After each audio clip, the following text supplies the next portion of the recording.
یہ video skip مت کرنا کیونکہ یہ وہ سوال ہے جو آپ سے بھی پوچھا جائے گا، نہ آپ کا نام نہ آپ کی پہچان، صرف ایک سوال، من ربو کا۔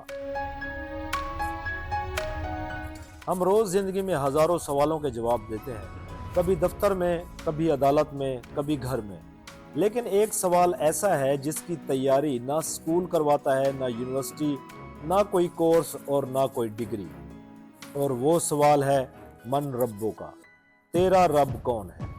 السلام علیکم ورحمۃ اللہ وبرکاتہ۔ اپنے اس اسلامک چینل الفاظ اسلام میں آپ تمام دوستوں کو خوش آمدید۔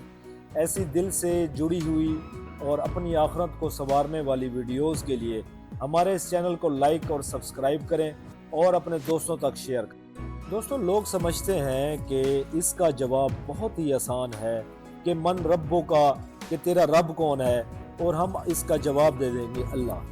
لیکن حقیقت یہ ہے، قبر میں جواب زبان سے نہیں زندگی سے مانگا جاتا ہے۔ رسول اکرم صلی اللہ علیہ وسلم فرماتے ہیں، جب بندہ قبر میں رکھا جاتا ہے اور لوگ واپس چلے جاتے ہیں تو وہ ان کے قدموں کی آواز سنتا ہے۔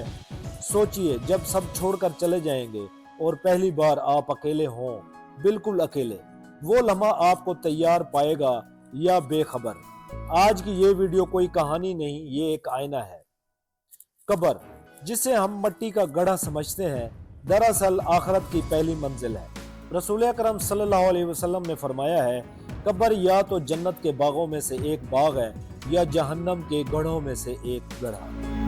یہاں نہ رشتہ کام آتا ہے، نہ سفارش اور نہ کوئی طاقت۔ یہاں صرف اور صرف تین چیزیں بولتی ہیں: ایمان، عمل اور نیت۔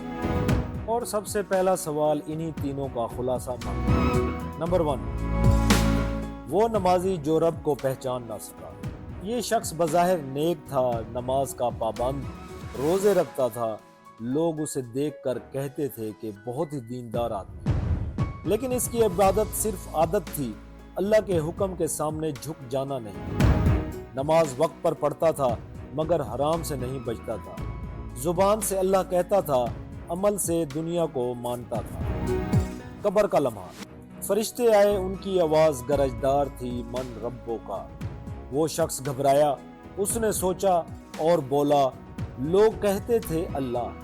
فرشتوں نے جواب دیا، تو نے لوگوں کی بات مانی، اللہ کی نہیں؟ قرآن فرماتا ہے، جس کا ترجمہ ہے، اللہ ایمان والوں کو مضبوط قول پر ثابت قدم رکھتا ہے، دنیا میں بھی اور آخرت میں بھی۔ سورہ ابراہیم۔ یہ مضبوط قول کیا ہے؟ وہ ایمان جو مشکل میں بھی اللہ کے حکم کو نہیں چھوڑتا۔ کیا ہماری نماز ہمیں اللہ سے جوڑ رہی ہے یا صرف گنتی پوری ہو رہی ہے؟ دوستو، دوسرے نمبر پہ وہ کامیاب انسان جو بہت مصروف تھا۔ ناظرین، یہ شخص کہتا تھا، دل سے مسلمان ہوں، اللہ سب جانتا ہے۔ اس کے پاس سب کچھ تھا، پیسہ، عہدہ، طاقت، عزت، لیکن دین ہمیشہ بعد۔ دوستو، یہ شخص نماز کے وقت یہ کہتا تھا کہ میٹنگ کا ٹائم ہے، قرآن کے وقت کہتا تھا کہ کل پڑھ لیں گے۔ جب قبر کا لمحہ آیا، فرشتوں نے پوچھا، من ربو کا، تو وہ خاموش ہو گیا۔ کچھ دیر بعد بولا، میں نہیں جانتا، میں دنیا میں بہت مصروف تھا۔ فرشتوں نے کہا، نہ تو نے جاننے کی کوشش کی، نہ سمجھنے کی۔ رسول اکرم صلی اللہ علیہ وسلم فرماتے ہیں، عقل مند وہ ہے جو اپنے نفس کو قابو میں رکھے اور موت کے بعد کی تیاری کرے۔ اس سے ہمیں یہ سبق ملتا ہے، جو اللہ کے لیے وقت نہیں نکالتا، قبر میں وقت مانگتا ہے مگر وقت ختم ہو چکا ہوتا ہے۔ لیکن تیسرا شخص جو نہ نمازی مشہور، نہ عالم مشہور، نہ نیک مشہور، پھر بھی اس کا جواب سب سے مضبوط تھا، وہ ایک گناہگار شخص تھا جس نے اپنی قبر بدل دی۔ ناظرین، یہ شخص گناہوں میں ڈوبا ہوا تھا، نماز چھوٹ جاتی تھی، زندگی بکھری ہوئی تھی، لوگ اسے ناکام سمجھتے تھے، مگر ایک رات وہ ٹوٹ گیا۔ اس نے سجدے میں سر رکھا اور کہا، اے اللہ، میں بہت گناہگار ہوں مگر تیرے بغیر کہیں نہیں جا سکتا۔ یہ تھی سچی توبہ۔ جب قبر کا لمحہ آیا تو اس سے سوال کیا گیا، من ربو کا، تو وہ روتے ہوئے بولا، میرا رب اللہ ہے، میں گناہگار ہوں مگر اسی کا بندہ ہوں۔ فرشتوں نے کہا، تو نے تو سچ کہا۔ قبر کشادہ ہو گئی، روشن ہو گئی اور جنت کا نظارہ آنے لگا۔ قرآن فرماتا ہے، جس کا ترجمہ یہ ہے کہ اے میرے بندو، جنہوں نے اپنی جانوں پر زیادتی کی، اللہ کی رحمت سے نا امید نہ ہو۔ اس سے ہمیں یہ سبق ملتا ہے کہ اللہ کو کامل بندہ نہیں سچا بندہ چاہیے۔ میرے بہن بھائیوں، وہ سوال آپ سے بھی پوچھا جائے گا، من ربوں کا۔ آج فیصلہ کر لیں، رب کو جانے، رب کو مانے، رب کے مطابق جئیں۔ اگر یہ ویڈیو آپ کے دل تک پہنچی ہو تو کمنٹ میں لکھیں میرا رب اللہ ہے۔ اس ویڈیو کو شیئر کریں، کیونکہ شاید آپ کے شیئر کرنے سے ایک انسان کی توبہ آپ کے ذریعے سے ہو۔